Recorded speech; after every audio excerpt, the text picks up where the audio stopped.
Penjabat Bupati Kampar Dr. Haji Kamsol duduk bersama Joni Niak Mamak Pucuk Andiko Ompe-Ompe di Aula Balai Pendopo Rumah Dinas Bupati Kampar, Jalan Profesor Haji Muhammad Yamin, Kelurahan Langgini, Kecamatan Bangkinang Kota, Kabupaten Kampar, pada Kamis 12 Januari 2023 siang sampai sore.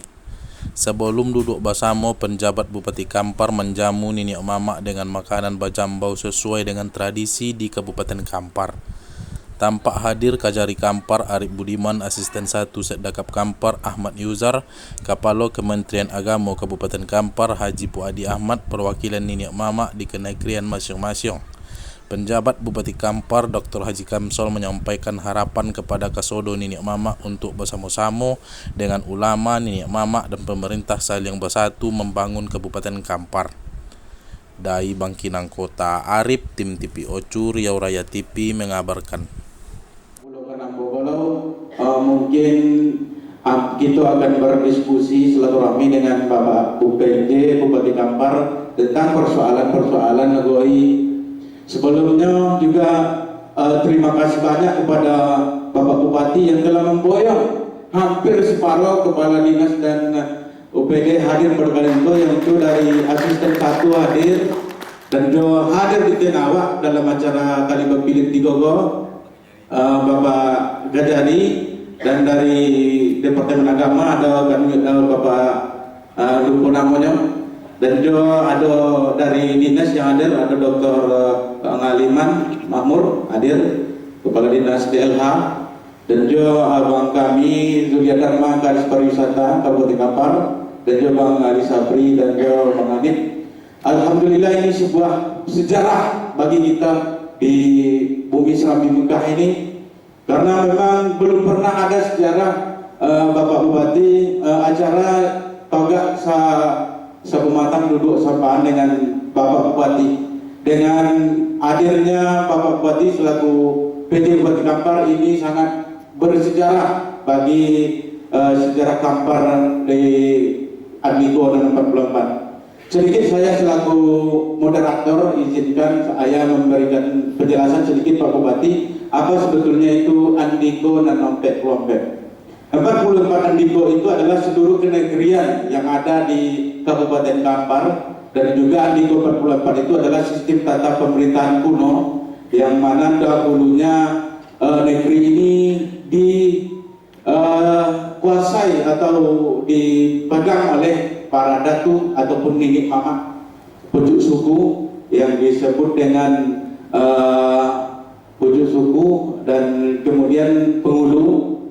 Masing-masing pucuk suku dan pengulu ini memiliki perangkat adat. Di antaranya ada nanti pegawai, ada dubalang, ada menteri, dan ada pucuk kampungnya, dan juga ada timbalan atau bayang-bayang. Satu orang pucuk suku di Niak Mamak ini membawahi pula korong kampung.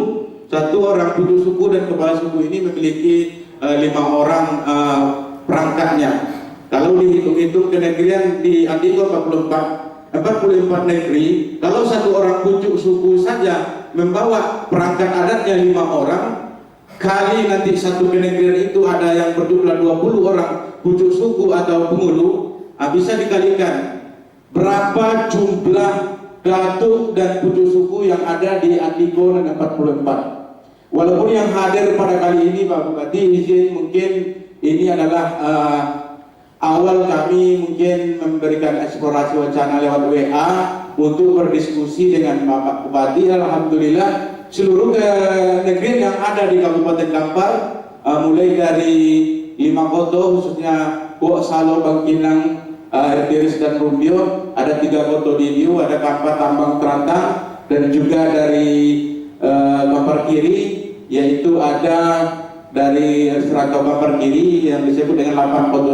Setikai, dan ada dari Tapung, 8 kota di Tapung, dan juga ada dari 13 kota Kampar yang disebut dengan Telaga Undang Mertakwi.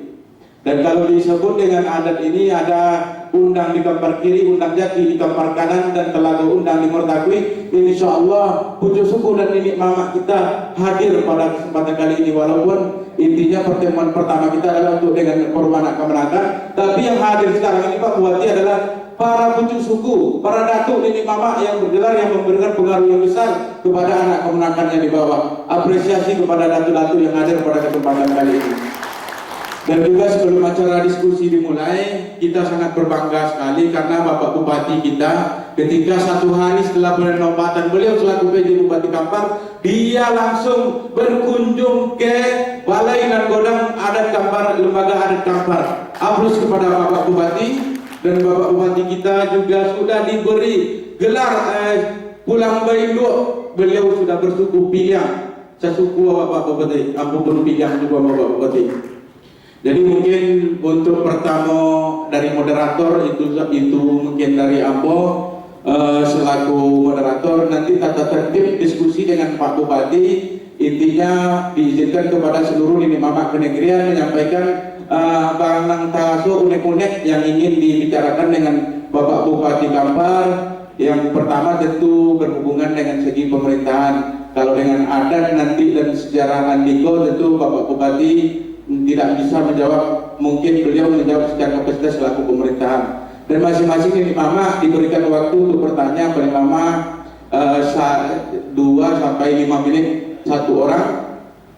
Dan mungkin itu saja dari saya selaku moderator. Dipersilakan masing-masing kenegrian dari para datuk dan pucuk suku memberikan unek-uneknya masalah negoi di daerah kita masing-masing. Mungkin itu saja dari saya selaku moderator. Dipersilakan kepada datuk. Mungkin untuk penanya yang pertama diminta kepada Nini Datuk Raden Balai. Itu yang pertama dari datuk dari Tanjung Alai. Yang kedua tadi dari Datuk Tolak Sakti Laksmana Pemasok dari Ayat Tiris menanyakan tentang persoalan perda tanah wilayah. Menurut saya karena Kampar ini belum terregistrasi secara masalah hukum adatnya, ini dulu yang harus kita minta kepada Bupati untuk memberikan semacam perda dan perbuk untuk menunjukkan teknis bagaimana melaksanakan perda tentang tanah wilayah tadi. Dan yang ketiga dari UO kami, UO Berai menanyakan tentang kesamaan persoalan tambal batas dan wilayah. Wilayah dan wilayah itu 2 hal yang berbeda Bapak Bupati. Makanya Pak UO Berai kami minta supaya persoalan wilayah dan wilayah itu berlaku kecamatan, supaya ada aturan yang jelas dari Bapak Bupati. Saya kira 3 itu tadi pertanyaan dari nenek mama kami tadi, mudah-mudahan bisa diberikan solusi oleh Bapak Bupati. Silakan. Diterima, walaupun kami sudah cukup banyak semalam itu kan, tapi yang masuk ke dalam saya tak ikut lagi, yang ngatur-ngatur 4 misalnya. 64 pucuk adat, ada lebih kurang 514 datuk ini mama datuk ini mama. Nah, jadi tak bisa pakai. Sekarang kemarin pakai kuali. Pertama kita kirim entah berapa ratus botol, terima, oke cocok. Dia minta kirim lagi 500 botol China, ke China itu dengan Brunei 38 ton. Jepang sudah bisa minta 200 ton ikan, 300 ton ikan patin per bulan yang harus kita siapkan.